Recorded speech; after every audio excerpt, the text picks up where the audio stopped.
in here, and there is no Overseer here. Where is the Overseer? Overseer died in the middle of the map. Oh, and the Vortex Zero's forces are just going to get absolutely sandwiched in between this. These Zerglings have died to the photon cannons, and there is an amazing wall off currently for CO, so nothing can just run by straight into his main. Yeah, 2 Colossi have just started in production for the Protoss Slayer. He's evolving very nicely into the mid game, and these roaches are not going anywhere, I'm afraid, Sonny. Oh, this Dark Templar is morphing just where these Hydralisks are, and these Hydralisks are just going to be absolutely gutted if he isn't moved away. 4 Zealots are being moved in, and this expansion is going to go down just as it finished. Archons are being morphed in, and is he going to continue pushing? An Overseer has been morphed in the field and is going to move with the main army, it looks like, but CO is pulling back.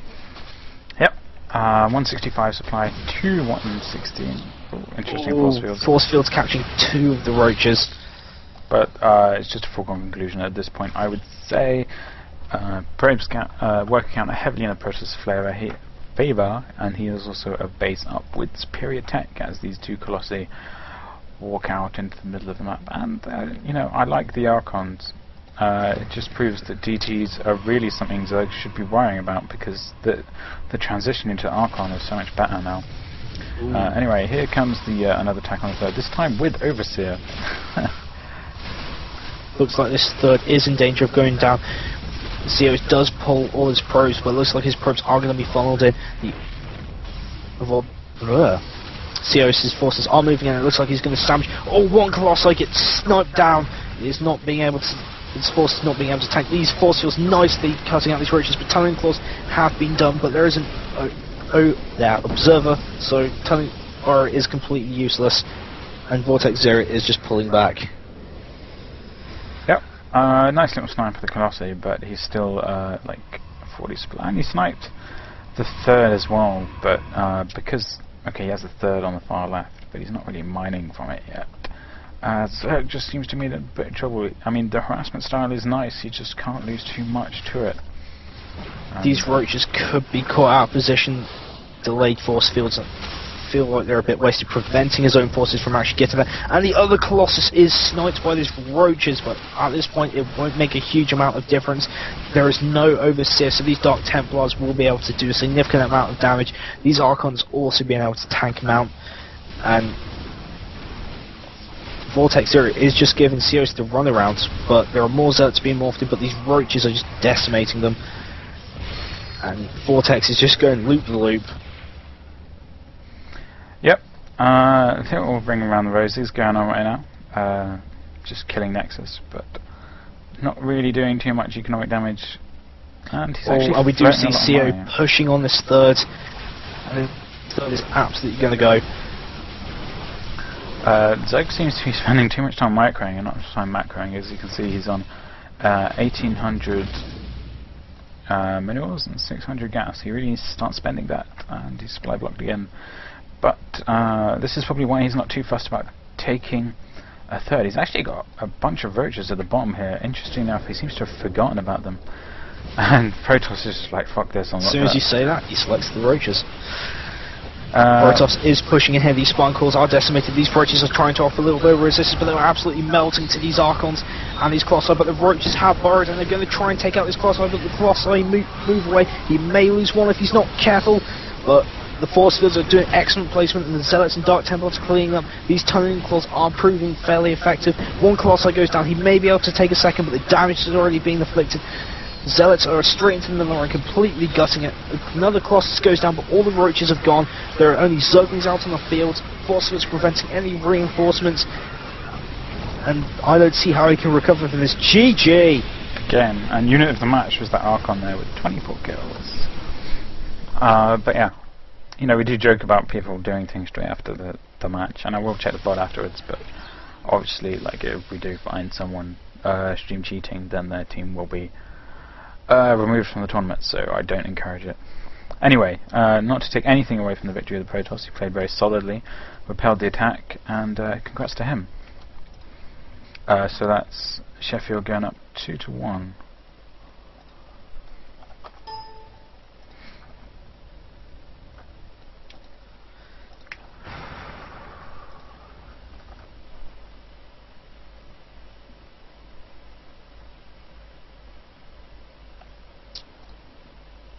And next match we'll bring you will be the University of London team number 2 against the University of Manchester. I hope. Don't put my foot in my mouth. That was a big sigh. Do you not like Manchester? I have nothing against Manchester. I am not saying anything. You're not cityist, are you? I'm not Manchester, yeah.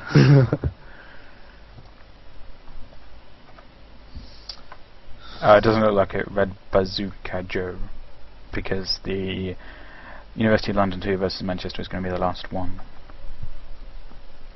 And what game is he asking about? Yeah, the Edinburgh game, Oxford-Edinburgh game has already been played, with Oxford going through to the quarterfinals. Replays are being cast tomorrow. Yeah, if you want to check out any games. Are you not lost doing that? Well, you're not lost, maybe Leon, but you should check both their things if you want to see the games and try and avoid spoilers.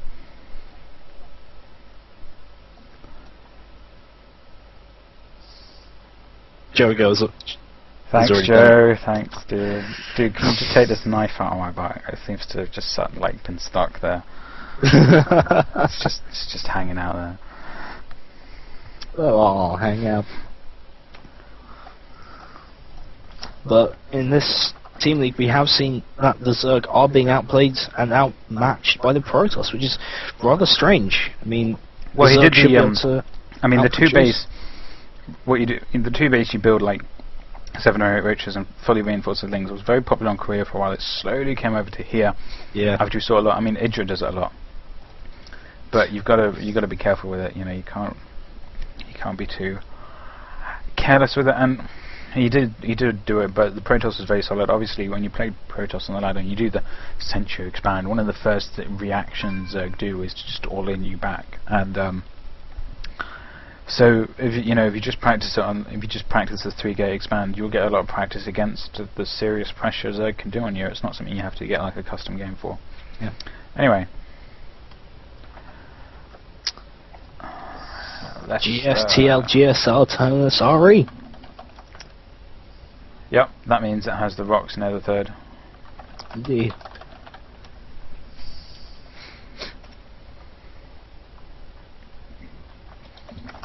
And Sheffield are up 2-1. So Sheffield take this, they will win this game. Set.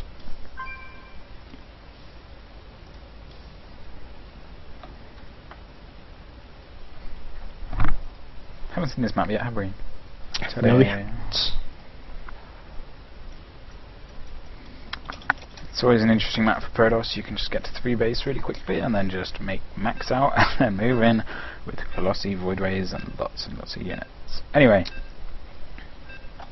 you want an intro this time, don't you? Nope. Yeah, you do. Yep. You're doing it. Drink of choice today is Monster. Ripper. Anyway.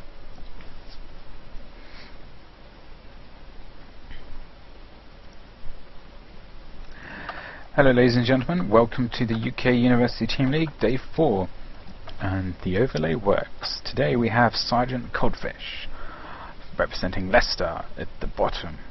He is the Blue Zerg, and at the top we have Reedy, a Red Protoss representing Sheffield, and they are currently 2-1 up in this best of 5 series in the playoff section of the UK University Team League.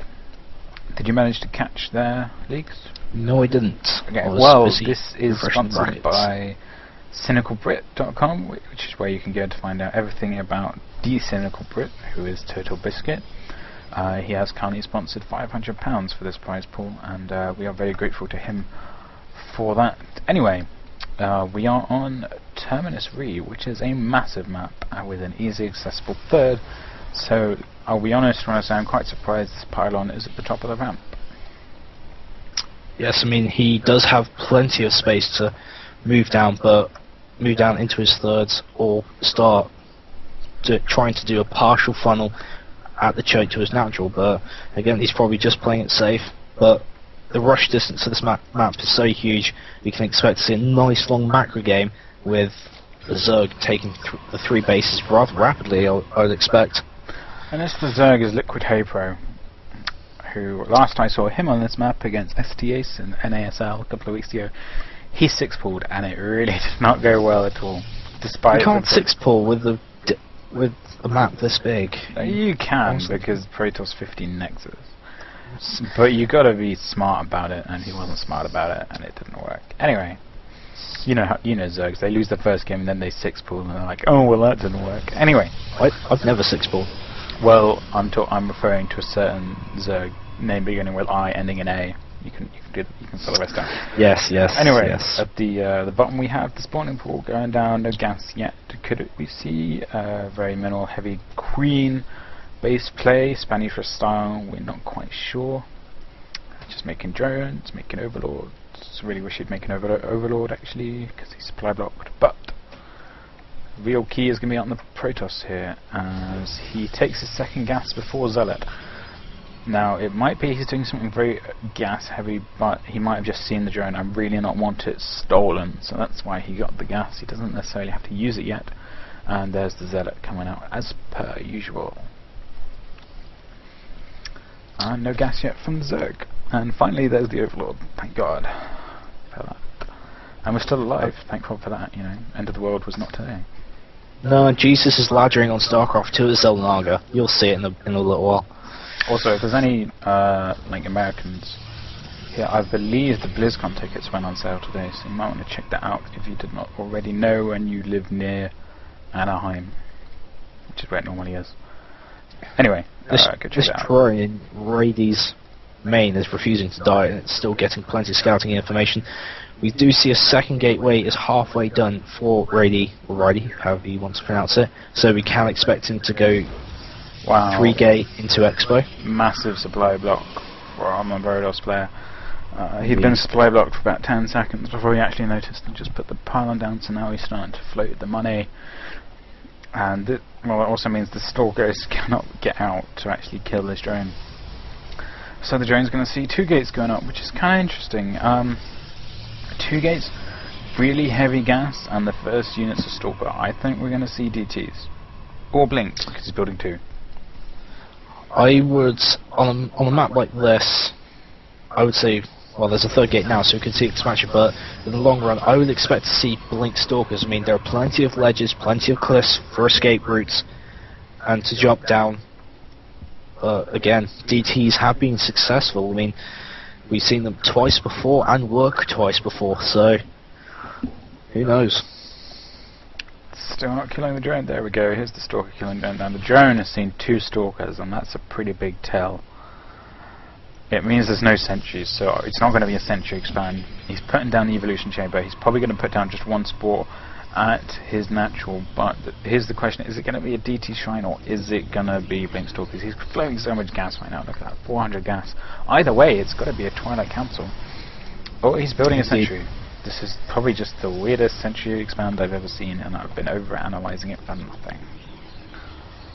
I mean, the Zergling is going to have a poke through and go to see that his units have moved down. Yeah, you're right, that is the weirdest sentry expand I've seen. Sentry expand when you get 500 gas. No worries, guys. It's all good. It's all good. That Zergling is going to get away with half of its health. Grateful to be able to return to the creep. No, the thing is, the moment the Zergling saw the sentry, he knew it wasn't DTs. Because, I mean, that just sets that so far behind. I mean, he doesn't actually know how much gas the Protoss was floating, but if he puts 2 and 2 together, he can generally expect it to not be DTs. And as if Sergeant Codfish was telepathic at the moment, I was about to say, I expect Codfish to take his 3rd anytime soon. He does! Yeah, so well, I mean, taking it isn't such a big tell on his map. He still expects DTs, actually. He's just being safe. He's putting the Spore Crawler down, but, I mean, what is however many mils a Spore Crawler is? Let me check. It is 75. What is that when you compare it to just, like, auto losing the game if you haven't got protection at that point in time? These Zerglings are just slowly trying to chase this probe, but this probe may be able to... Ooh. No, it takes 2 shots from a spine to kill a probe. Yeah. Anyway, Bailing Nest going down for the Protoss player. For the Zerg player, sorry. Now this is interesting because he is not going for Overlord speed, and he hasn't positioned Overlords for the Bailing drops. Bailing drops, by the way, are very good if any like budding Zergs are out there. If you think you're actually gone behind, then try a Bailing drop. You can just bring yourself right back in that game. Anyway, he's going for Bailings and Infestors, which is a slightly curious composition. I do like it slightly.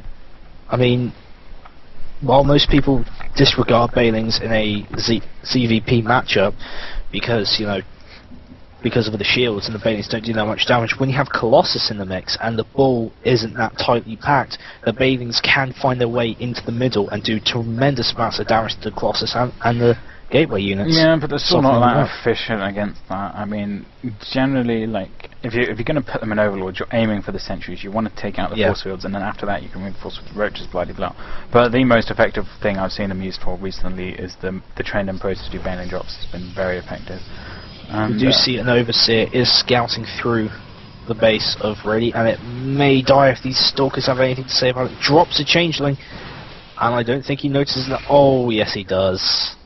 And the Stalker. Oh, this Overseer yes, the Overseer has died, unfortunately, but he has got plenty of scouting information that a robotics bay is up, so he could be expecting Colossus sometime soon. It's very interesting, though, that he saw the robotics bay, but he didn't see the Immortal that had just popped out of the robotics facility. So what Zerg's going to do now is actually overproduce Corruptors, and if Protoss is smart, he's going to stick with his Immortals and could actually just win on unit composition alone, which would be very good because Zerg only saw the robotics bay. He didn't see what came out of the robotics facility, which could be big. I mean, the Observer is seeing part of Sergeant Coldfish's base, but he doesn't see the infestation pit or the double Evo chambers just yet. He does see that Bailings are being morphed, so he could expect Bailing drops. Oh, and the Observer dies. Now this is actually going to be quite curious. This Protoss backs off. That's rather interesting. He only has 3 sentries though. Okay, they are full of health, but if you consider the Bailing is going to be Overlords, this is going to really hurt if they land on the Zealots and the Sentries. I mean, Coldfish could alternatively go for the main mineral line, as there is no forces there to even try and stop these Overlords. Yeah, well what you do is you attack both at the same time, and one of them is bound to work. Yeah. The best way I've found handling that is getting some sort of Stargate tech and just leaving a void ray right there until you need it. But anyway, it's not about me. Interestingly enough, Protoss does not seem to have been decided to commit. That sentence did not make sense, but anyway, he's not building Colossus, which is because he knew that Zerg saw the River Bay, and he builds a Colossus. As I say that, so I'm just going to shut up. I mean, Riley could have thought to himself, I'm going to put a Robo Bay down, so he thinks I'm going Colossus, so he'll overproduce in Corruptors. However, that hasn't been the case.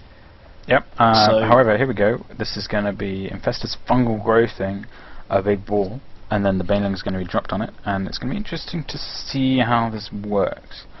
The Zealot is going to see the Overlords, but the question is, does he put 2 and 2 together? Are they there to just deter damage, like from the Stalkers against the Corruptors, or they actually have Bailings in them? It's going to be pretty interesting as we see Corruptors coming out. Which is a smart thing that Coldfish is doing. He's floating 2 empty Overlords with that group. So, if it's all just to stop the focus fire, really. Yeah, exactly. It will stop it.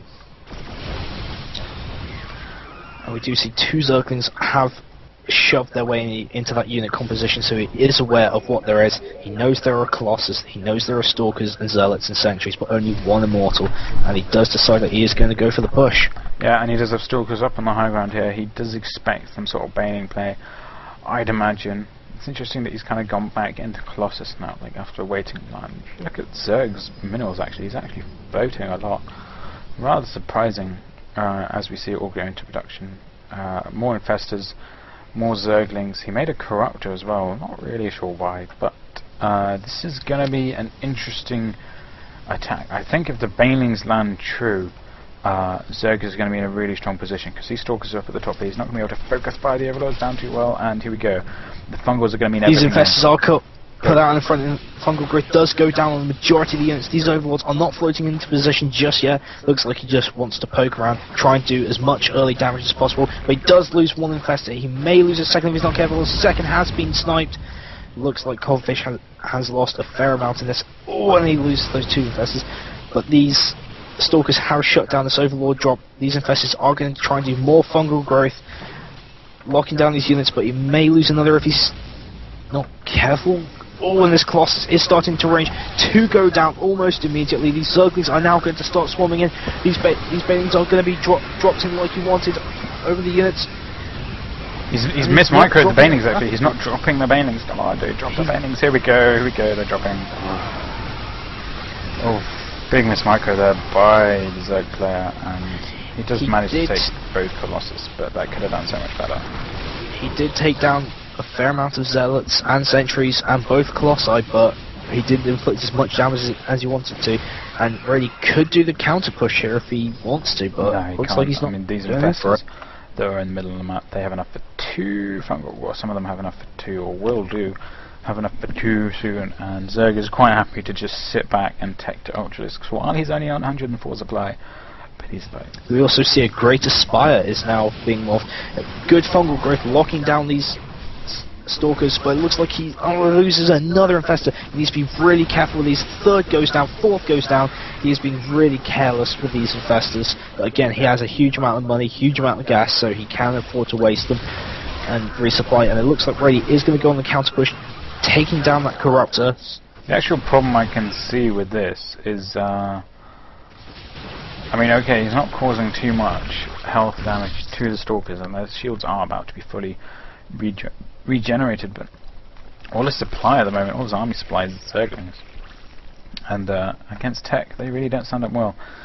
I love the meter switch though. Absolutely love it. This is definitely what he should be doing. If he knew that Protoss was building Colossi again, then it would even be an even better decision. But he's going Mutalisks, and Great Spy is about to finish. I'm not sure if he still has any Corruptors yet, but this harass is going to be very strong because he has no Corruptors out in the field. He did have that one, but it was sniped off, so I think he was planning to make that into a careful here. This push, because these two Colossi can actually do so much damage. There's only one fungal left on these infestors, and Protoss, you know, as soon as these meters go into the main, Protoss is likely to just A-click into the Zerg's base, and here we go. Protoss can definitely take this. And it looks like Brady is just going to wait for reinforcements from his pylons. He is warping in 2 pylons, does have an observer in that mix. Looks like these Mutalisks will be killed by this Stalker count if he's not careful. He is losing that rather rapidly. 3 Stalkers left. But the real battle is at the natural of the Zerg player. Nice fungal growth. Here come the Banelings. They're going to come in, not get too many hits on. Oh, the Banelings lost so much to the Colossi, but they do take a massive amount of Stalkers. But the army has gone now. Okay, here's the Corruptors, but the Stalkers aren't going to be able to snipe out these Corruptors. There's no Broodlords yet, and there's only Zergling reinforcements. So I am actually quite worried for the Zerg player right now. Yeah. He only has Overlords out in the field and those Zerglings which are being built, and he's going Banelings, but morphed. Protoss is not going to mess around, and he's going to see these Banelings. He just has to get these Colossi to get a couple of focus fire on these morphing Banelings, and he will be in great shape. And the Banelings are going to finish. Wow. Missed opportunity for Protoss player. He does pull back, and he is going to kite these Banelings, but they may be able to do enough damage. Force field's a bit too late, takes down one Colossus, and he gets the other down to really low health, 27 HP. More Zerglings are in production, and the Queen to replace the one that was lost on the natural. I'm surprised Reddy hasn't broken down these back blocks, but he is still continuing to push. And this Colossus is really the Queen kills the Colossus. Oh, the Queen snipes the Colossus. Wow. And that's the end of this push. Hero Queen right there. Give her a medal.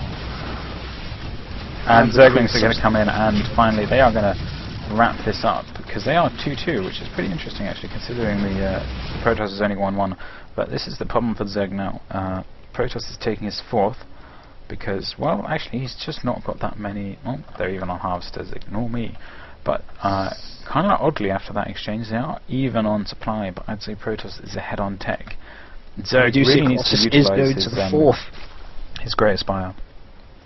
And it looks like Brady is terrified of Queens now, ever since that one took it down. So the Colossus is backing off. Could easily have taken that expansion. There is a drone transfer going on, so that Colossus could have gotten a fair amount of kills, but he is pulling away. Okay, this is the money part right now. for the Zerg player, he's got 4 Ultralisks on the way, but he is money broke, so these Ultras and things, he cannot waste them. I really hope he does. Currently 3-3 being researched, with the Ultralisk plating being researched as well. So those Ultralisks will have a total of 5 armor, and there are only 1-1 upgrades for Brady, so he could be in a lot of trouble. No, he is going to be in a lot of trouble. He's trying to rely on these force fields with the Zealots to keep him alive. So all Zerg has to do at this point, I would say, is just not throw away his Zerglings, wait for the Ultralisks, and maybe wait for Chinich's plating, but that's going to take a while. These Zerglings, although, I mean, take out. The massive thing is that Zerg doesn't know about the Ultralisks. I think he lost it at some point earlier. Yeah, I remember it flew over a Spore Caller. So Protoss is continuing to make Colossus, but with 3 more Ultralisks in the works, I'm very worried for Protoss right about now. I mean, he does have 4 in the field, with 4 more in production, with that massive Zerglings, which are at 3-3, well soon to be at 3-3. This could be a lot of damage, especially since he's only favouring Zealot. He's going to be so careful with his Zerglings though, don't lose too many. And here are the Ultralisks. Just got to be happy. Zerg has to buy time now. 3-3 is about to finish, but no. He does not want to back himself into a corner. No, he can back himself to a corner. Ultralisks destroy force fields. He just has to be really careful with his Ultralisks and not do this. Oh, and those Zerglings are being minced, but these Ultralisks are just going to stampede through. They're going to do a huge amount of damage. These Zerglings are involved in the mix. Force fields are doing nothing against these Ultralisks. These Ultralisks doing massive area effective damage, especially since they're 2 attack, and nothing is going to remain standing. He may lose 1 Ultralisk, but the Colossus does go down, as does the majority of the gateway units, and this Colossus... Oh, it's interesting that that whole battle happened when there were 3 Ultralisks at the bottom here. And now Zerg is going to collect his forces and go for this 4th of the Protoss player, but there's no Immortals on the field, there's no Archons on the field. He really does not have much of an answer for these Ultralisks, and Zerg needs to be slightly careful about the Ultralisks though. He's just walking straight past. There is, at the minute, there's only 1 Colossus, 1 Zealot, and 8 Stalkers are on the field. Zerg's just like, I don't care you have a 4th right there, I'm just going to walk right past it and go over here. And, at the minute, there are 8 Ultralisks on the field, and they are at 5 armor and 3. And that probe tried to fight off boldly against this amount of Ultralisks, but sadly it didn't happen.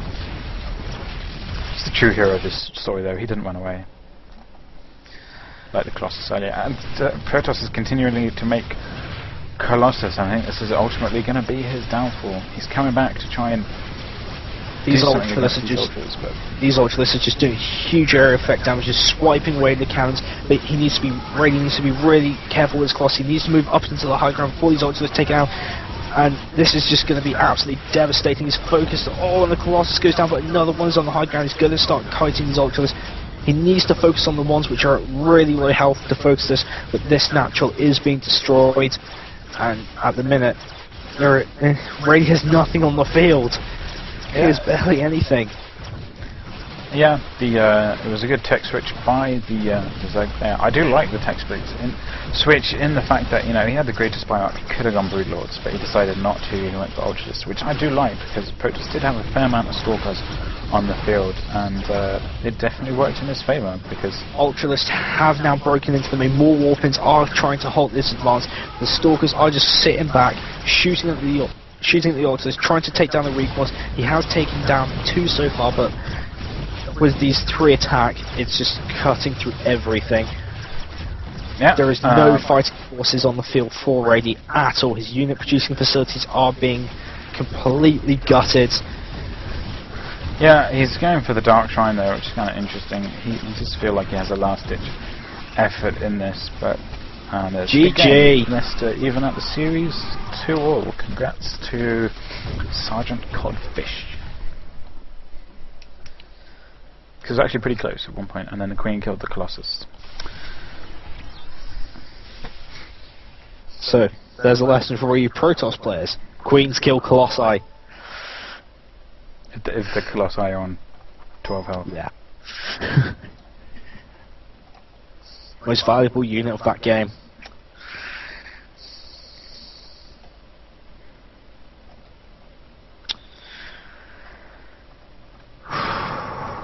Oh yeah, my team lost in TF2 again. What a surprise. It's your fault. That's not my fault. I'm probably the worst player on the team. Everyone else carries them. It's not your fault. Let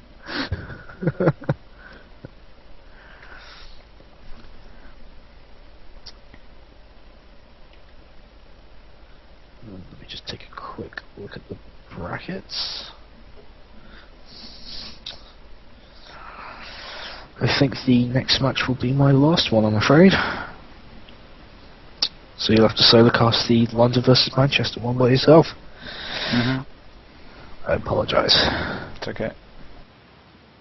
I have things to be doing. Still need to get some notes together for the Clown War tomorrow as well, so... Monster.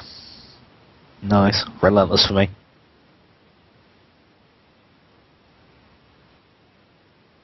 What about me? Can he still hear me? Don't worry, I'm not talking to myself, everybody.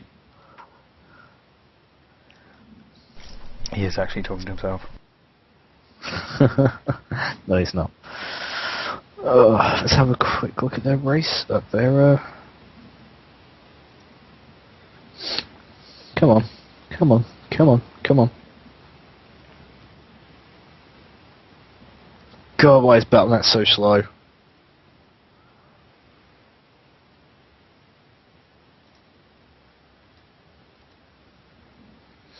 Nice to see Zerg win against Protoss. Well, the previous Zergs did have a good effort at trying to beat Protoss. They just went for the two-base Roachling all-in that the Protoss were ready for, because to be honest, it's kind of...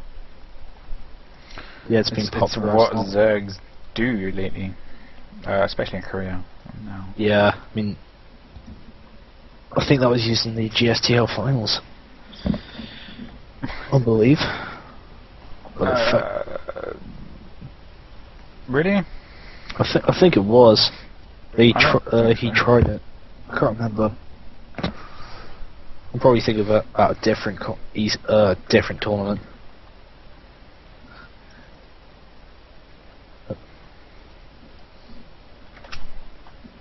Apparently someone's asking whether the stream's off or not.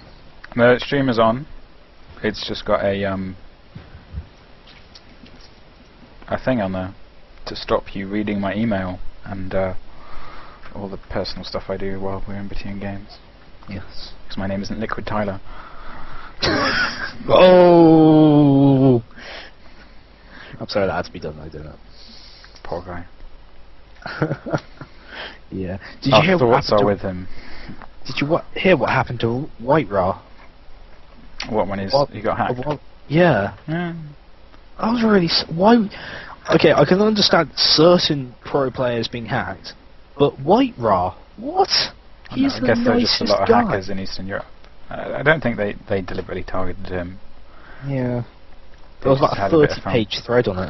And I mean, if someone who's a bit drunk and finding into the way into people's accounts finds that there's a stream that regularly has like 6,000 people watching it, you're going to put porn on there, aren't you? And they did. Yep. 3D sex filler. Apparently. Oh crap.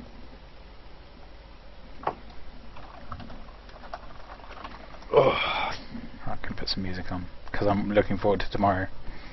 What are you doing tomorrow? Watching this. Watching what? Oh, Pirates of the Caribbean.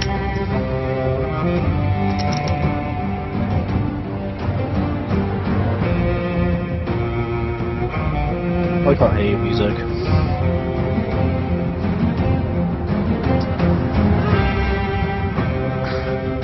Lol, there is no game.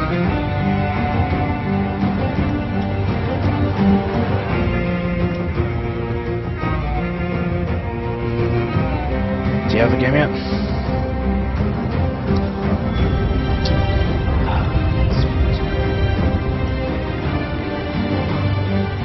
Oh wow, I pointed that out. The York and St. James one, and they changed it. I feel well proud of it. Skip.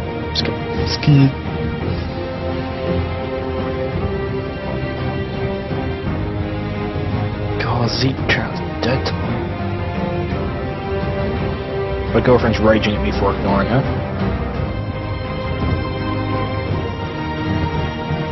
I did explain to her that I'm casting, but she doesn't. She thinks that the whole esports thing is a load of bullshit.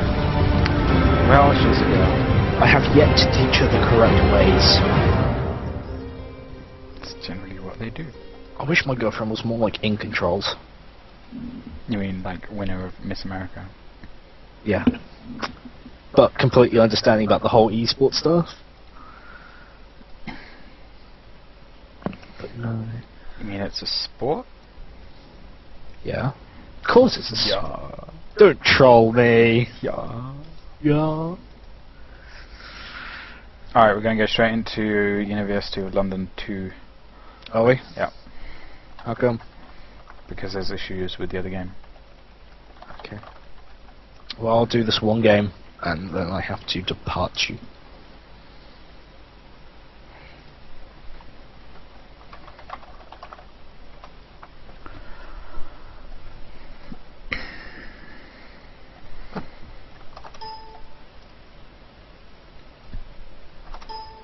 Might as well tell the chat that. Going into what we're going to... Well, they can hear me. Okay, cool. Just checking. I know how the chat likes to be informed. But if you want to see the final for that, then it will probably be up on tomorrow if Leon is doing the replays then. Otherwise it will be on Unit Lost YouTube, which I don't know the exact name of the channel, but if you go to my YouTube channel, it's on the other channels thing. There, Oh, it's yeah. got a quick link to it. I haven't replaced my light bulbs, that's why they're not turning on. Light is pretty useful. I know. It is. Light is technically necessary. Anyway, sorry, Shindonoek. It's not my call. Apparently Leon isn't casting tomorrow, he's too busy, so they will probably go up at youtube.com/unitlosttube, because the internet is made of tubes. Well, if they can't do it, I probably will. But yeah, Lost are pretty good on top of the replays. Yeah, they do seem to be casting a lot. They're just very passionate guys. Doing a lot of Mountain Blade stuff as well, generally. I can't stop playing that. I don't play it. I do. At the moment I just play StarCraft 2 and Bejeweled and Battlefield Bad Company 2. Starjeweled. No, Bejeweled. Starjeweled as well. Yeah. Starjewel's awesome. TV is a very busy guy, you. Yeah. But he's going to be, I think if he has the time, he's going to be casting the semis onwards. So you can look forward to that. Don't hold us to that. Yeah, hold him to that. Don't hold him to it either. But yeah, his schedule is very busy. Yes, is Slag 2 Pro, I'll just be doing that solo. After the first game.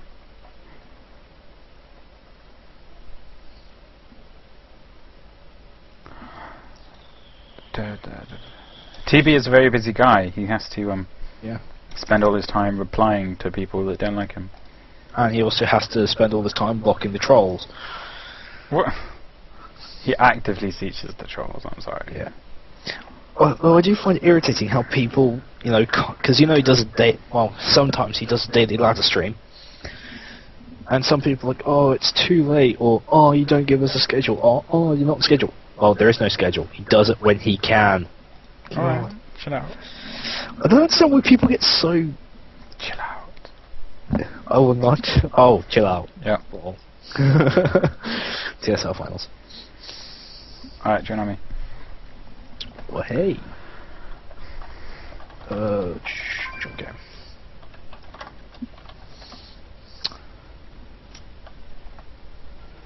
So we have Nomad and Super Nomad. This is going to be really confusing. What? No. It's Nomad and Gomez.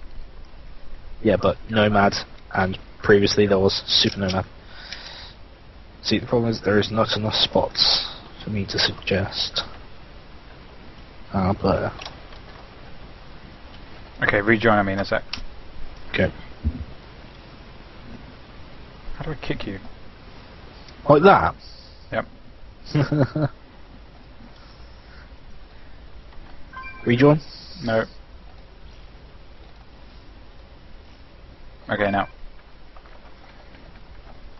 Why MLG? Because, you know... No, but the it's problem good. is why does the MLG map only have 4 spots? You can't invite more, is what you're saying. Yeah. Okay, da da da da da da da da.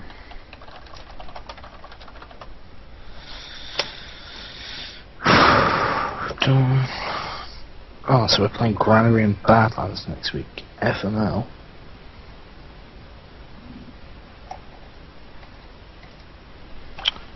And before I forget, I will check these players' leagues.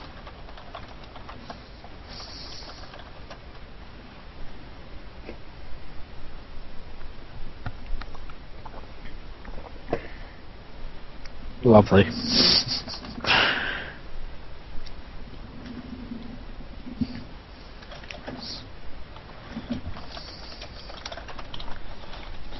You better be ready. Yep. Nomad is in Diamond. Okay, we're going.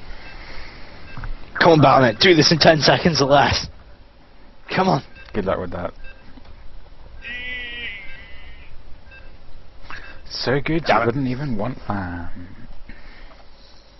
So we're having a Protoss versus Terran on MLG Metalopolis. Yep. Should be good. Do you want to do the intro because it's your last game? No. You're doing the intro. You're the main caster for this tournament. I'm just a guest Yeah, and caster. I'm requesting. Then I'm denying that request. Okay, hello ladies and gentlemen. Today we have the third match of the day. We have the top on the left. We have Nomad, the Protoss player from Manchester, University of Manchester, and he is in what league? He's in Diamond.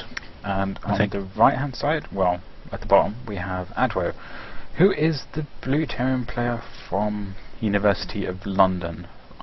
Because they're not actually all from University of London, it's kind of a conglomeration, and then it's just like split up into 2 teams. So he's from the London area. And what rank is he? What league?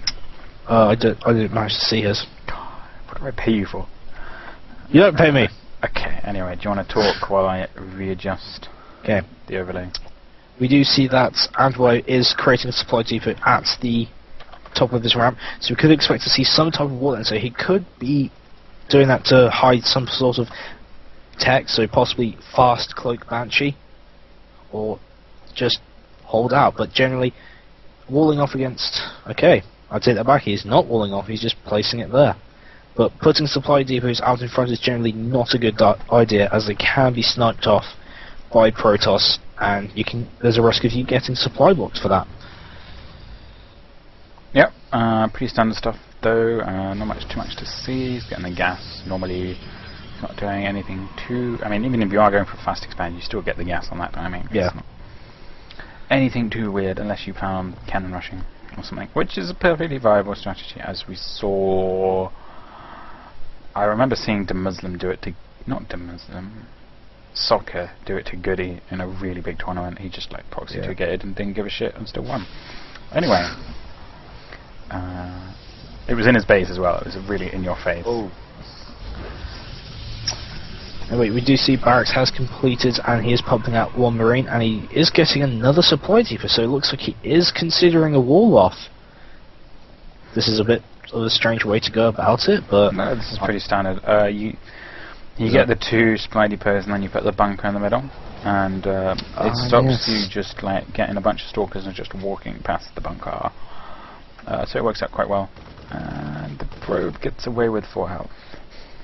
The factory going down for Advo. I wouldn't be too shocked to see a Blue Flame Hellion drop or a Cloaked Banshee or something. Generally that's the sort of thing you see on these sort of close air positions on this map. I mean, I've seen a lot of Terran players recently go for Blue Flame Hellion drops in the Miller line just because of the sheer amount of damage it can do for their investment. Yeah, it generally works. I mean, blue Hellions is if you're on the ball with your micro and you're paying attention to them, they're guaranteed to do a fair amount of damage in this. Unless Protoss is very good with the SimCity and kind of moors off the side, like Kirikaki. Kirikaki always does that in his games. Yeah. We do see a starport is going down in a tech lab for the factory, so we could possibly see him going into Banshee or Cloak, or just transition into Medevacs and with Blue Flame Hellions, which is most likely. Yeah, no, I think the... Yeah, actually. Oh, there you go, just going to swap it. It's going to be Cloaked Banshee. Yes, and we do see 3 more gateways being placed down. Oh yeah, by the way, Protoss are going for a 4 gate, just in case anyone wondered. Warp gates nearly finished, 4 warp gates are nearly finished. His units, what happened to his units? His units are staying in the main. And, okay, here's how it's going to go down. Protoss is going to walk up here with a bunch of Stalkers and Zealots. Now, Terran has to be really on the ball with transferring his SCVs to the bunker and getting a mass repair on that to keep it alive. This is why you get the supply depots at the side here. This is so that it can't just walk straight in, like got the proxy pylon up here and then warp in reinforcements here, and that's just GG. But it's absolutely against the clock for the Protoss player. He has to win this game before Cloak finishes, or he has effectively lost the game. Now, Terran has stopped building Marines, so this is going to be pretty interesting, but Protoss is, once these Zealots and Stalkers finish warping in, it's going to be a big thing. Second bunker going down, but the real thing is going to be transferring the SCVs. Now this Marine is actually going to block SCV production, but here we go. These Stalkers are focusing fire. Oh, no repairs on the bunker, and the SCVs are too late, and these Marines are absolutely going to be gutted. And it looks like these Stalkers are just going to march up straight through this Banshees out, but the Stalkers are on the field, and it just completely negates it. And dear God, that is brutal. SCVs are being pulled off the line, but there is a really small choke. GG. Yep, he didn't pull the SCVs unless the bunker died, and that was it. You go for the tech lab or you go for the Banshee, you know, one of those. It's just a race against the clock, and he beat it. You've got to be a little bit more reactionary with those SCVs. He put it on the second bunker, so we kind of suspected something, but didn't quite watch his ramp. And his opponent was red, so it's not that you don't see it on the minimap. Alright. Thank you all for watching. That will be all from myself tonight, and it will be down to the lovely Vequeth, for casting the rest of tonight's matches. Thank you very much for watching. Peace. And long life.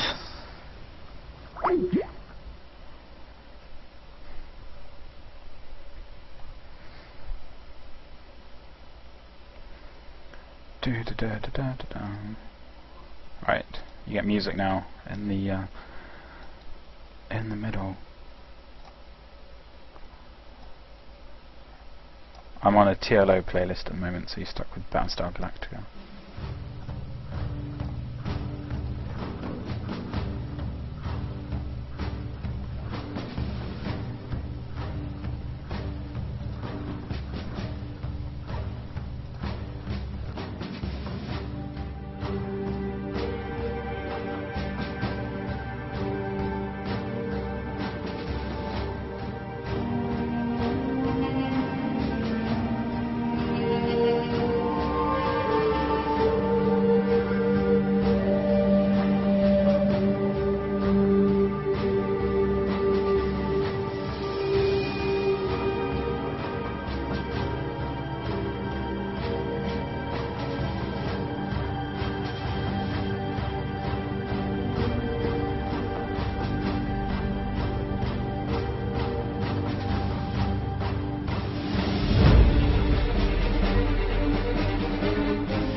next game will be starting shortly.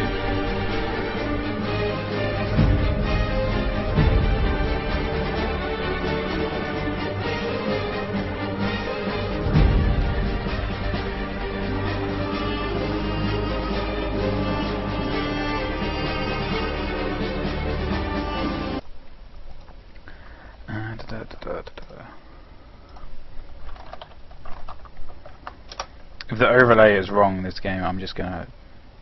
Well, I don't know what I'm gonna do. Anyway. Okay, microphone on, get ready. This is the last set for today, by the way, guys. Manchester versus I'd say the favourites, London 2. And I bet it's the wrong way around. I might cry. I might actually cry.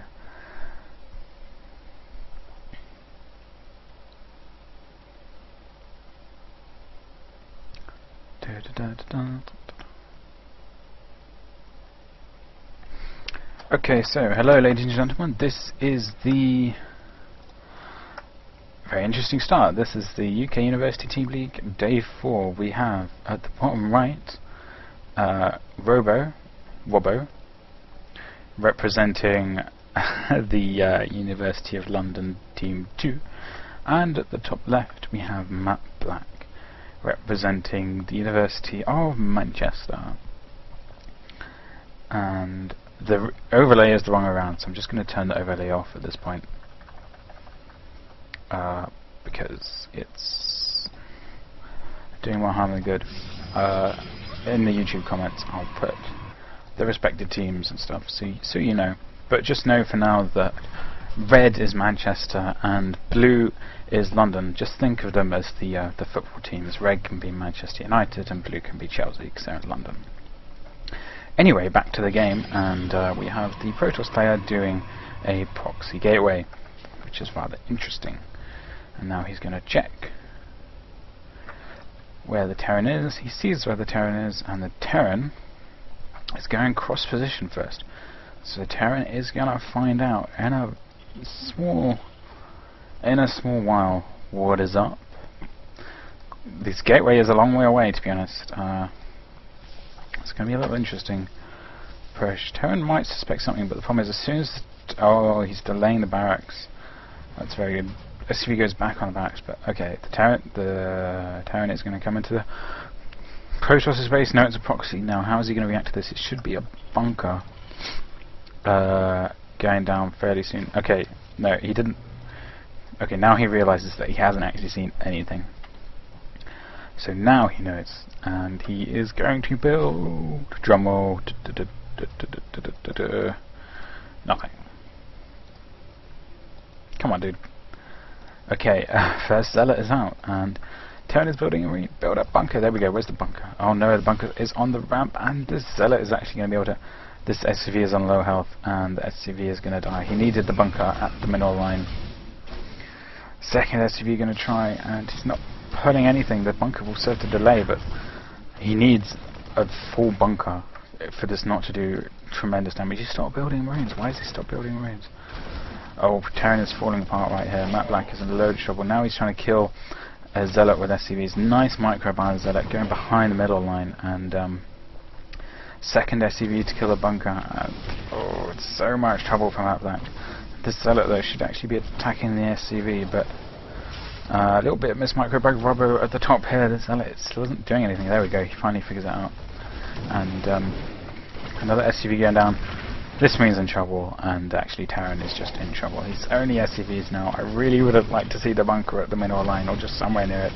There we go, there's the bunker at the middle line, but Matt Black is very much dead in the water, and this proxy 1 gateway, it wasn't even a 2 gate, 1 gateway is proven to be what it's worth, and University of London seem to be taking one back in this. That makes it 1-1. Congrats to Robo. And Matt Black, if you're listening to this, make the bunker at the middle line and be more active with your scout, because you saw it before you actually reacted to it and you had to send it back. Like, hang on, you took a double take. Remember, bunkers, you know, they only cost you 75 minerals. Anyway, so that's 1-1. A very quick one.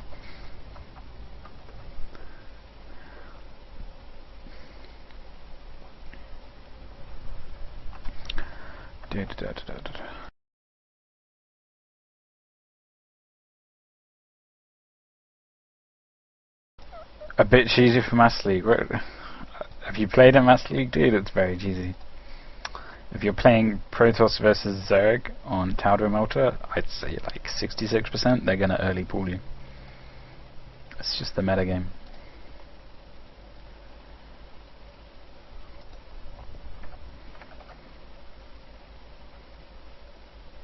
And actually, you know, I wouldn't say that's that cheesy, it's just pressure. If it was 2 gates, I'd say it was a cheese. But Terran just like didn't react well to it at all.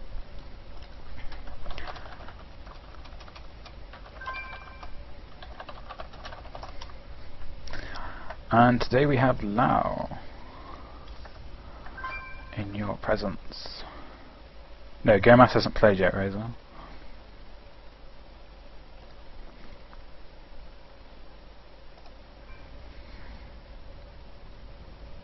Oh dear.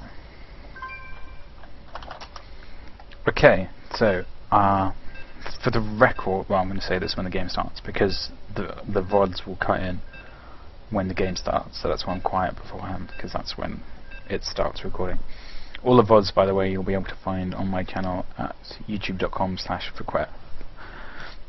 Same spelling as the channel. Anyway, welcome ladies and gentlemen to University Team League Day 4.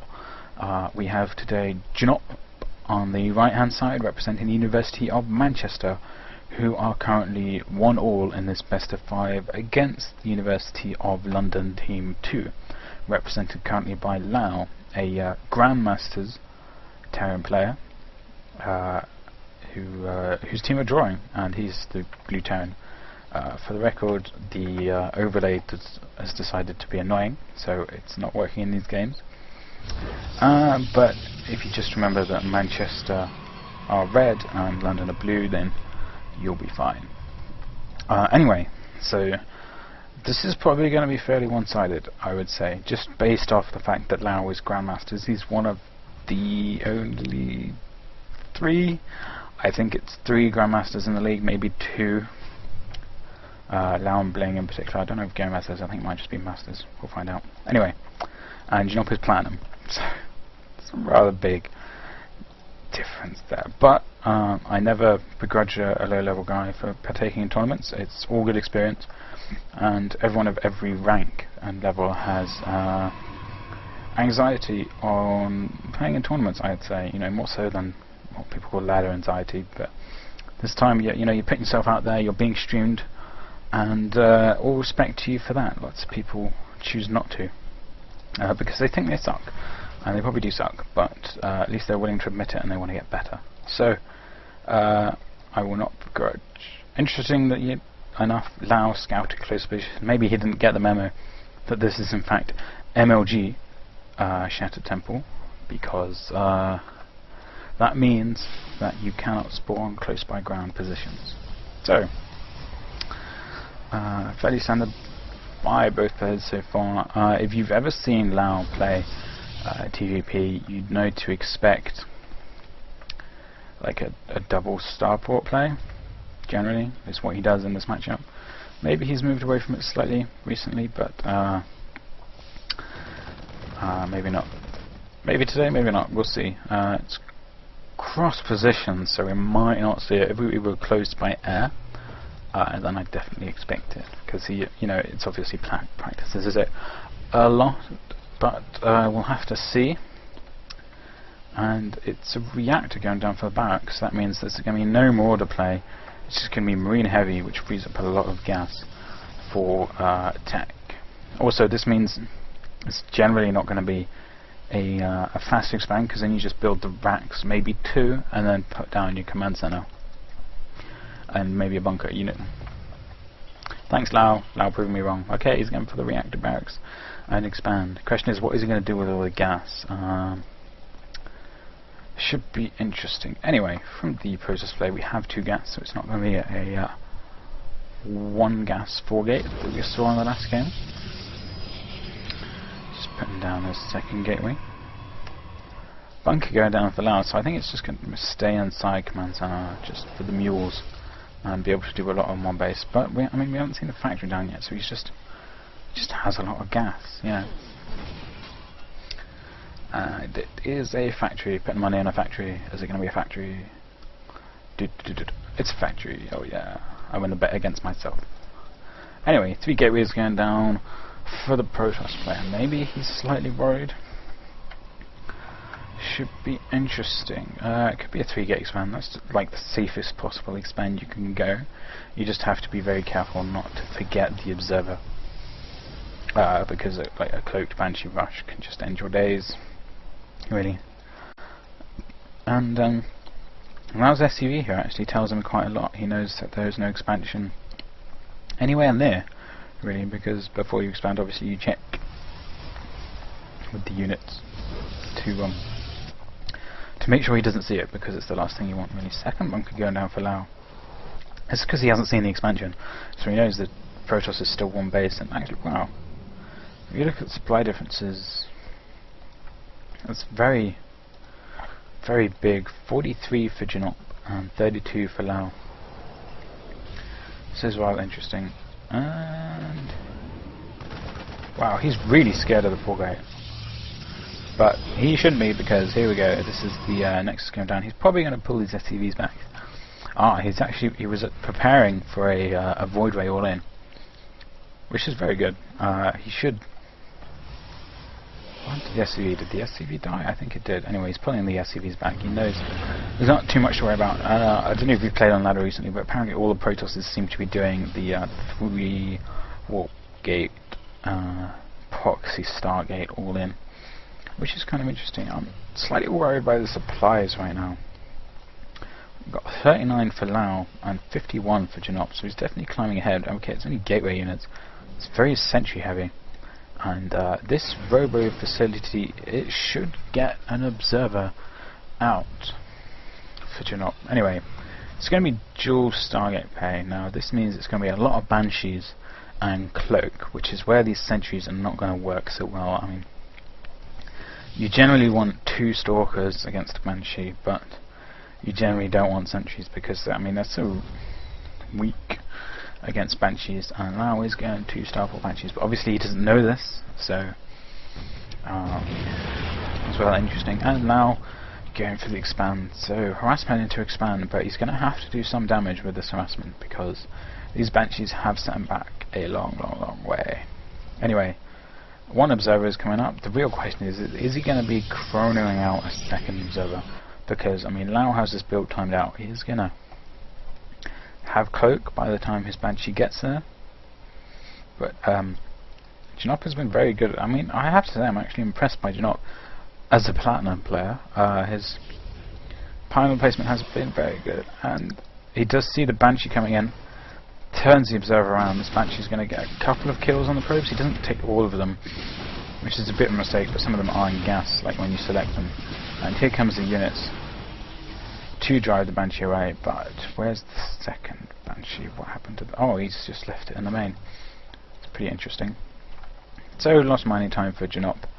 Nothing to write home about really, because he only killed 1 probe, I think. But this is where it starts getting interesting.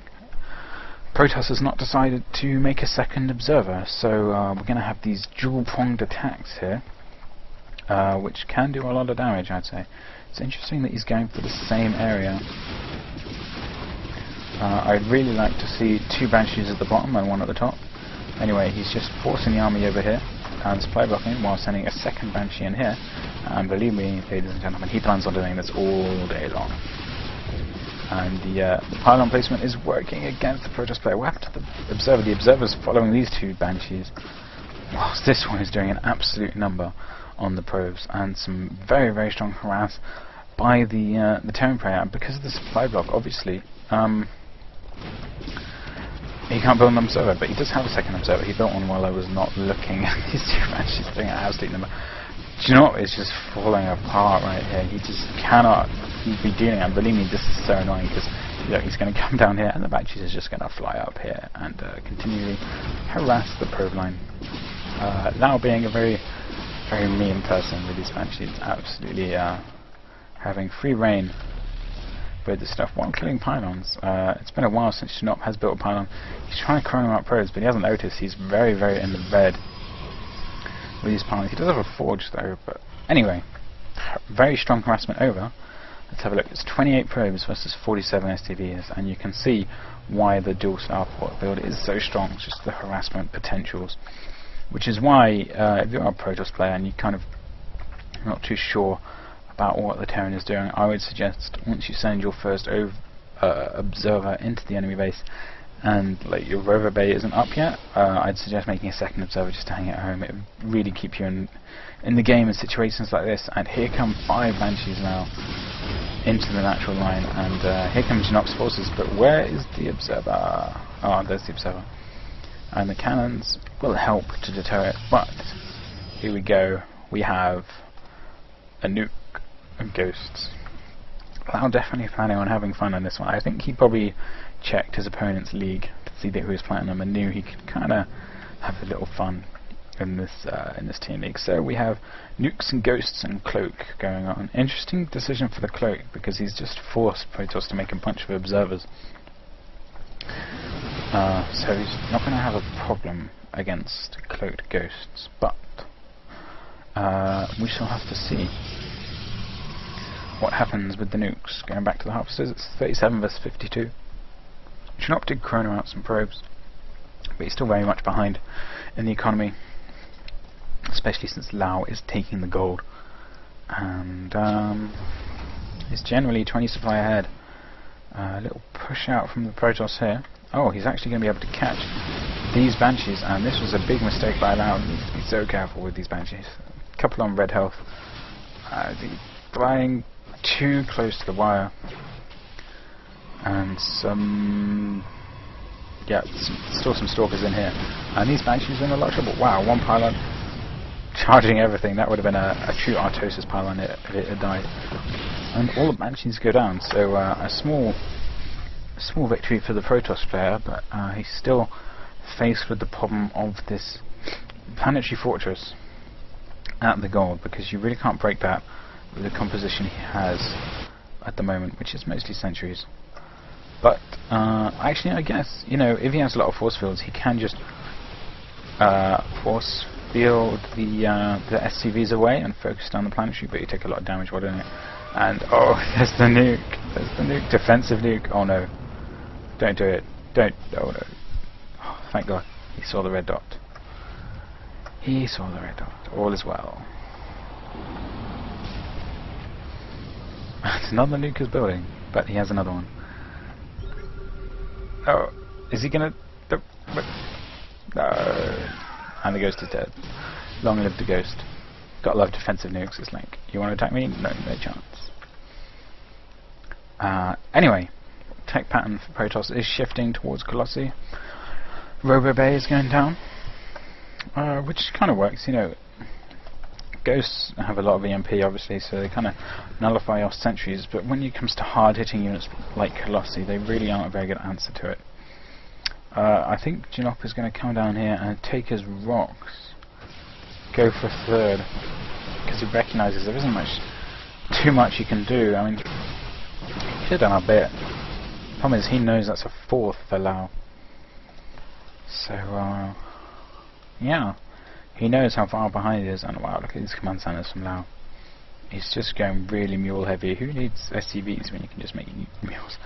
And we have 4 Ghost Academies for Lau. He really likes the nukes. Maybe he's been watching some Team America films lately or something. Anyway, he can build nukes if he wants to. I don't think he is from North Korea. He's from England. But, you know, he can do what he wants. Oh, Ghost wanted to have a little fun there, but... Oh, there's a nuke, there's a nuke, there's a nuke, and it's gonna die. Oh, Janop is way on top of his nuke spotting. You'd think he trained against it. Is this something I haven't seen on ladder before? It's been a long time since I've been nuked on ladder, I have to say. Someone just rushed to it before. Anyway, he's moving up to the top here, and this sensor tower is going to see everything. Oh, catching a medevac there. Small victories, small things. Oh, Nice EMP on the sentries, taking off half their energy, and another one goes off, blasting all the energy, so there isn't enough for Guardian Shield. He tries to pull back here actually. Wow, what? He's just decided to freak him out. So a brief timeout when the nuke lands, just a little tea break before these armies go back to fighting each other, because there's nowhere the Protoss army can go. He wants to go for the rocks, but the sensor tower is seeing everything. And so here comes the Thermoplayer, but there isn't enough energy for lots of force fields. A great EMP going up, taking off the last of the energy. Only 2 force fields go down. Not enough for the Guardian Shield, but there is a flanking position from Januk, and it did snipe a medevac, and without the medevac, the Terran forces are a lot weaker. And another nuke going down. I don't understand where the Ghost is. Oh, there's the Ghost, and the Ghost died. I think that's been like the 4th nuke we've seen not land. Anyway, lots of very red health Protoss units. Comes up here, sees the Planetary Fortress, and it's like, nah, I'm having none of that. And right, supplies. 79 for the Manchester player at Janop, and 152 for Laos, so it's over double. And Janop is mined out in the main. Because, well, it was kind of an army trade, but Lao had a lot more reinforcements and generally has a lot of money. As you can see, he's kind of floating 3,000 minerals because he's kind of having a little fun. And I think that says it all, really. 9 nukes. How many ghosts has he got? 14 ghosts. There's one in the main. Oh no! Oh no! Run away! Run away! Run away! Oh, that was close. And 2 in the natural. And oh, and there's another one in the main. He did them at the same time, so they sounded the same. Oh no, he's gonna. No, the probes. Someone think of the probes. And oh, poor Janot. Oh dear. And he's moving out. Oh, he's gonna walk straight past the nukes. That's all right. He's gonna try and counter. And more nukes going in the main. He's kind of forgetting about the 3rd, but oh yeah, defensive nukes over here as well. And good game called by Janot. Very well played by Lao. And some nice little nukes landing at the bottom there, finishing off the Protoss forces. So, University of London are 2-1 up in their best of 5 against Manchester.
Okay, hello and welcome everyone. This is the UK University Team League Day 4. We have the last set of the day. It's University of London versus Manchester. University of London 2, sorry. And at the top right hand corner we have Nomad, who is playing again for University of Manchester because they didn't have enough players. And at the bottom left we have the Saint playing for University of London Team 2 as the Blue Zerg. Didn't quite get the opportunity to check their leagues out, I'm afraid, but I'm sure it'll be a good game nonetheless.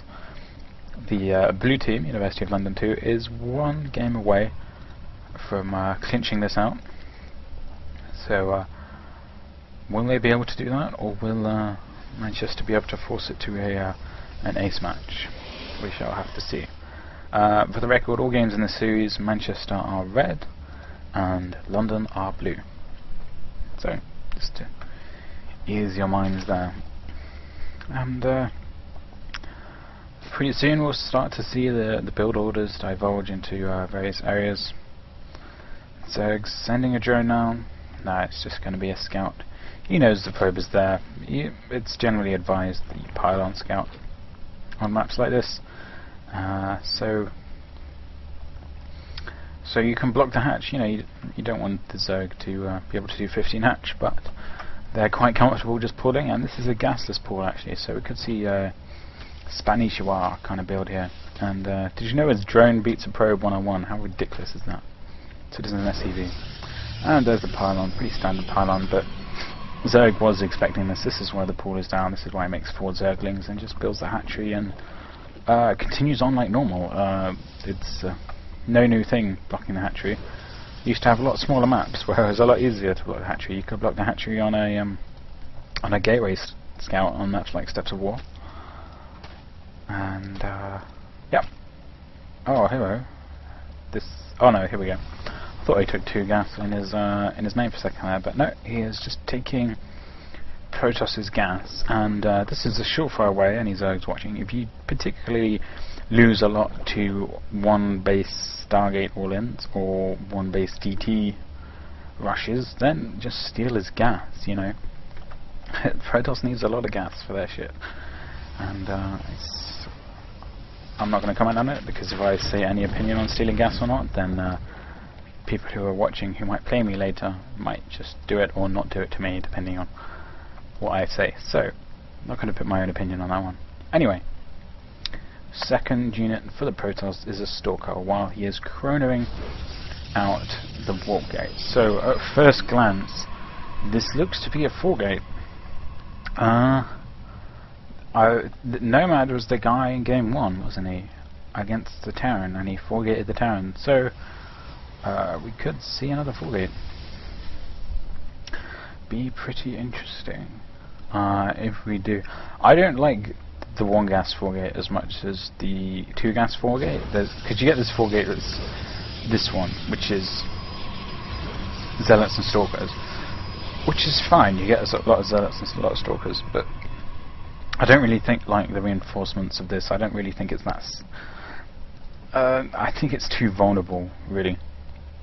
It's a little bit too gung-ho. I much prefer the minigun 4-gate if I'm ever going to do a 4-gate, which I do now and then. But I mean, lots of people know how to beat it.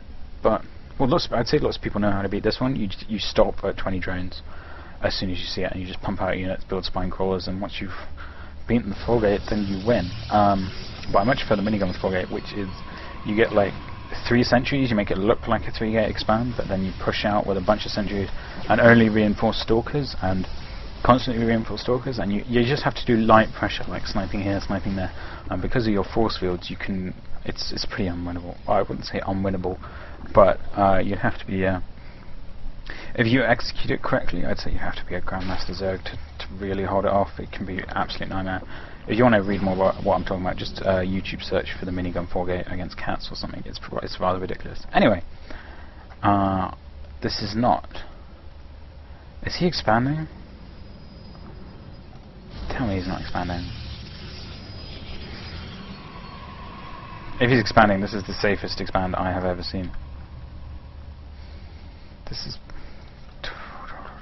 is rather weird. Okay, so he's pushing, but he's stopped building units. So this is no. Okay, he's walked in. Okay, it's not his man. 4 zealots at the back, and here we go. Zerg knows what's up.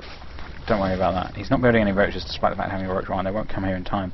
He's just massing speedlings, and this is the thing about this 4-8 rush is that you can position the spines. Oh, I don't like this. He's going for the lings before they were in spine core range. As long as he gets the sentry though, okay, he gets the sentry. That's alright, but this is the problem right here, is that these zealots are going to come in, and these spine callers are not covering these spine callers. This is so many zealots coming in here, and the Saint, I really question that decision to go with the speedlings.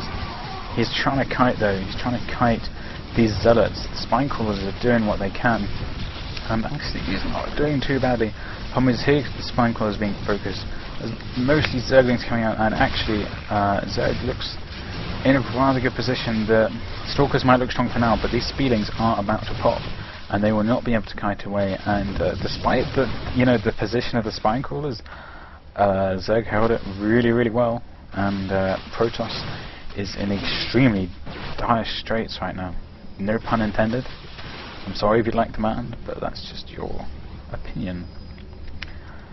And congrats to Zerg for holding that. He was in a bit of a pickle here when the 2 spine crawlers weren't covering it, but I mean, this 4-gate timing, obviously the 4-gate timing is 20 seconds slower now. I guess it was kind of handled with this sort of 4-gate. I mean, I'm not really, I did read the situation report, but I'm not sure it was this type of 4-gate that they particularly. I know they wanted the PvP matchup to be different, not necessarily like PvZ. Zergs can generally handle this. People have been doing this 4-gate since the beginning of time, believe me. But Protoss is in so much trouble right now. Okay, he's building probes. He still doesn't have his second gas. Until he kills that second gas, Zerg has no worries about air, about Colossi, about DTs. Zerg can do whatever the F he wants. And that's what happens when you fail at 4-gate, folks. If you want to learn how to 4-gate, look at the minigun 4-gate build. It's a lot more successful, I'd say. It's a lot harder to execute, but you get used to it. And here comes the expansion. See, now Zerg knows that just leaving this gas up has been a big problem for the Protoss. Zerg knows that he's very mineral heavy, he sees the expansion, and here we go, he's just going to go for the expansion. The problem is, Protoss units have to move over here to get the expansion, and this is where the Zergs just hop over here and get us around on the stuff. He's not going to get the sentry though, which is a real money unit right here. Interesting force field, not really cutting much off. And the sentry goes down. That was the money unit right there. Now Zerg can constantly reinforce, and there is no force field on the map to really pose a problem. 7 more broaches for Zerg. Zerg's just having, this is Zerg's dreamland. He knows he's so far ahead. He's like, I can build drones, I can build roaches, I can do whatever I want, until he takes the 3rd base and maxes out with Colossi and Frodway. But Stalker's out for the Protoss. What is his game plan? Okay, here we go. He's finally killing the gas. It's all good. Shane didn't do it a while ago, but you know, it happens. Macro hatch and a 3rd hatch for the Saint. This is, if you, I know I speak to a Grandmaster Zerg on a regular basis, and if you're taking a 3rd and it's a really good idea to make a macro hatch. At the same time you're taking your 3rd, otherwise you do tend to get swamped with minerals.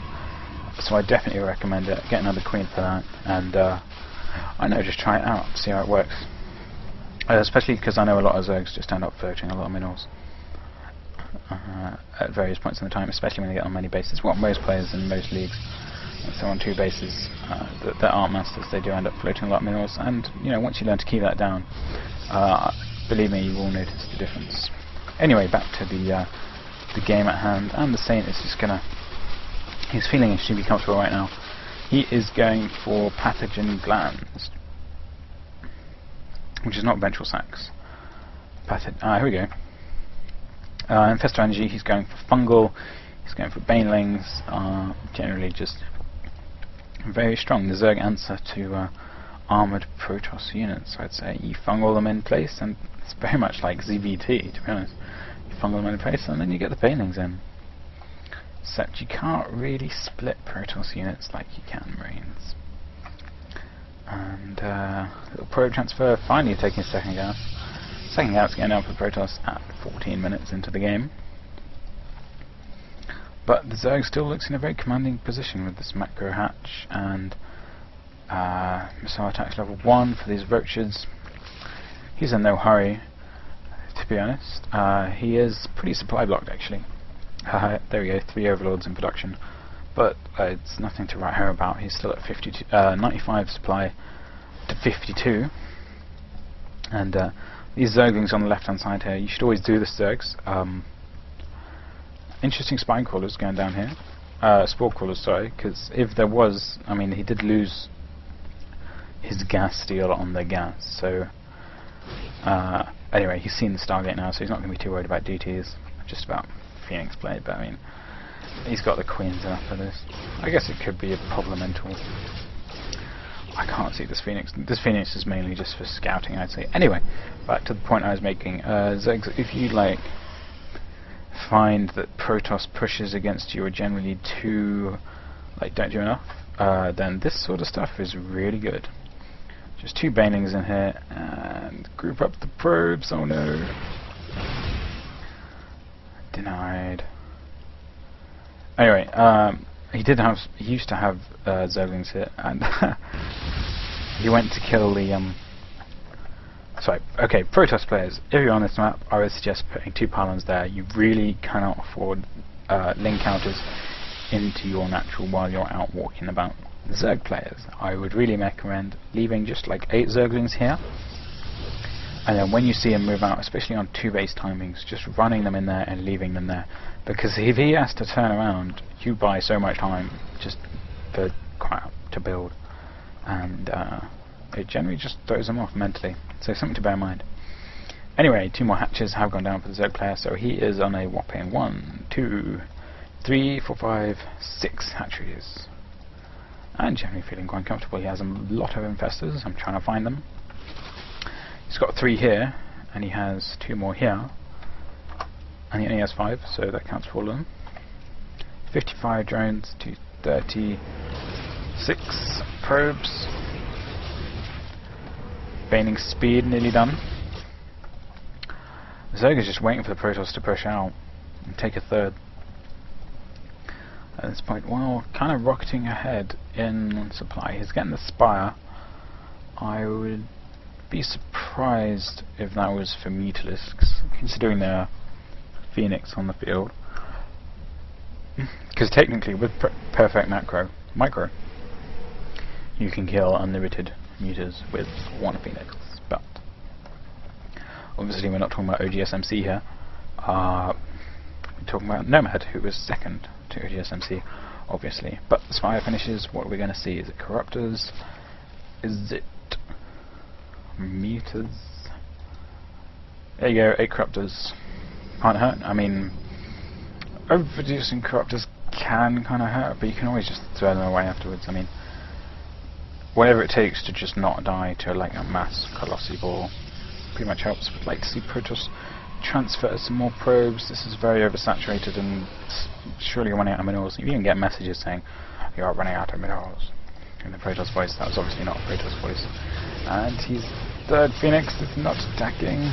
It's the Queen, which is really a shame, because 4 Phoenix is the key amount to 1 of them lifts, and it takes 3 to kill the Queen and the amount that you have in the first lift. So that's why you tend to see people move out with 4 Phoenix, because you can kill a Queen in 1 lift. Worked out quite well anyway. Here's the push, the mighty push from the mighty Nomad. This is it. If the Saint wins this game, then University of London 2 will go through to the next round, which is being cast next week, not by me, but still be exciting, still tune in nonetheless. Corruptors just checking, they are finding there are no Colossi there, and he's like, well, it's okay, I'm building a Greater Spire and an Ultralisk Cavern. Why not? Let's just go for both techs. We saw it used quite well earlier actually. Could have gone Broodlords, but when you see like this many Stalkers, Broodlords can definitely get sniped, because obviously Broodlords are armoured, and you do extra damage versus armoured with a Stalker. And here we go. Here's the nice little push from Nomad here, taking out one spy lock caller, but here come the fungals, and all of a sudden Nomad is trapped where he doesn't really want to be. More fungals going down, taking down the shields of the Protoss player. Nice force fields blocking out the roaches. Broodlords are morphing, but these will not be enough in time to fight the battle. What happened to all his banelings he was morphing earlier? I don't really know. He got baning speed, but doesn't seem to be using it. These Broodlords are actually going to get picked off, and I'm actually very worried for the Zerg player right now. He is in a world of trouble, and how did this happen? He was so far ahead, and morphing the Broodlords, but they're going to get focused down by the Stalkers, and this is why you make Ultralisks. Yeah, overproduced Corruptors, overproduced Broodlords, morph the Broodlords under the thing, and Zerg is all of a sudden in so much trouble. These Roaches and, oh, wow, these Overlords are in such a bad spot. Roach is reinforcing. He's got a lot of money. He's got 1,000 minerals, 1,000 gas. But can he spend it fast enough? He's just mass producing roaches. But can he whittle down his army? The infestors are gone. There's no fungal growth anymore. These Stalkers still have shields. And this Protoss can do so much damage right here. Here come the reinforcements. He's not building Ultralisks, which I find rather interesting, because Ultras do an absolute wonder against Stalkers. He's going to lose the Infestor Cavern, he's going to lose the Ultralist Cavern, and here comes some reinforcements. Okay, this is good. This is what he needs to do. He needs to cut off these reinforcements and stop this ball getting any bigger than it has to, while these Broodlings aren't whittling down this ball. He's got to be careful though, Protoss. He's got the advantage here, but obviously he can't reinforce. He is, well, he's not mining out, but he's getting close. And he's going for the hive, which is pretty interesting, and this is why Zerg is building the Ultralist Cavern over here, which I like that, very good choice. One force field cutting off 4 roaches, and but he is burrowing the ones that are damaged, and that's a very nice play by the Sane. He realizes there are no observers on the field, and there still won't be any observers on the field. So I'm not too sure about leaving a couple to die here, but he's waiting for the reinforcements, which are over here. This is the problem. He gave it too long. Protoss reinforcements have to come in, and Zerg's in a lot of trouble again. I mean, he's floating 1,500 minerals. Okay, there we go. 64 Zerglings. Why didn't he build them before? He was floating so much. Maybe he was saving for the Ultralisks, but did he have to rebuild a spawning pool? No, he did not have to rebuild a spawning pool. Anyway, these Zerglings, when they come up, are going to be able to wipe out this force. Zerg is going to slowly recover, but I mean, that attack did way more damage than it should have done. And don't get me wrong, Zerg is still ahead, but it was kind of worrying there. I mean, let's assume that Protoss had sniped the spawning pool instead of the hive. Then what's Zerg going to build? Drones? You can't build banelings. You can build Mutalisks, but they're not going to do much against Stalkers. Anyway, back to the game at hand. Despite that surprisingly successful attack from the Protoss player, he still doesn't have a third. He's still effectively one base now. Whereas Zerg is, well, he has all these bases he could be using, and but the thing is, he has 1 million lava, so he can drone up pretty damn hard, and Protoss is never going to be able to push out against these Zerglings without some sort of Colossus, which is why the robotics facility is going down at 26 minutes. It's a rather odd game. This one, oh, Void Rays. I like the Void Ray. If you sent the Void Ray over here, it would be able to kill that hatchery. If you sent the Void Ray over here, it would be able to kill that hatchery, because there are no queens there. He really does not need more lava at this point, I believe. Well, he could use some.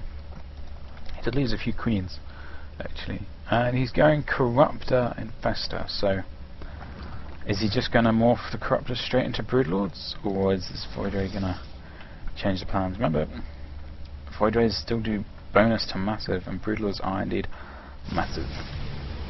And interesting, the creep spread has spread all the way up into the Protoss' natural. It's very cute. And it's making a nice little S, if you can see on the minimap there. Very cool. Anyway, Ultralisk armor going down for the Sane. I feel like he can't decide on what tech route he's going.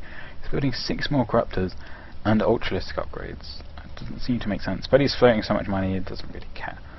And now this is where it changes. Protoss is going for the 3rd at the third spot. When Zerg sees this, he's going to counter the third. And this should be interesting, because to be honest, like with the armies... Okay, he's got infestors again. He loves his infestors, doesn't he? And interesting, we have a Dark Shrine going up at 28-minute mark. Did he make an observer from this rover facility? It's interesting. He seems to be going all over the place in tech-wise. Funny enough, Zerg has not seen the third yet. At which point he's going to try and... Oh! Well, there goes the Void Ray. Void Rays are slower than Corruptors, people, bear that in mind. I tried that once. I tried just siphoning my Void Rays off to do some harassment and then bringing them back in the army. No, they didn't make it back. They were forever missing a Val. I think they died. Sorry to their parents and families and loved ones, but Void Rays are expendable. Anyway, back to this game. 10 Broodlords are morphing. 10 Broodlords are morphing. 10 Broodlords have morphed. And here we go. There's 5 Stalkers out. That's all the anti-air, I'm afraid. He has a nice little DT. No overseers. DT going to be able to do some fun harass. But good game called by Nomad. It was a good effort by Nomad. He was very far behind in the start after the failed 4 game. But he did a surprising push. And that means, ladies and gentlemen, that University of London 2 have taken the victory 3-1 over the University of Manchester. Congrats to them, but good showing by Manchester. Don't be too worried, they were the favourites. You put up a good fight. The 4-gate didn't go so well, but that's the gamble you take with a 4-gate, really. Did win him the first game, though. Let's not forget that. The Terran that went Banshee play. Was defeated by the 4-gate because it came in just in time. Just in time. Anyway, I believe that means we are done.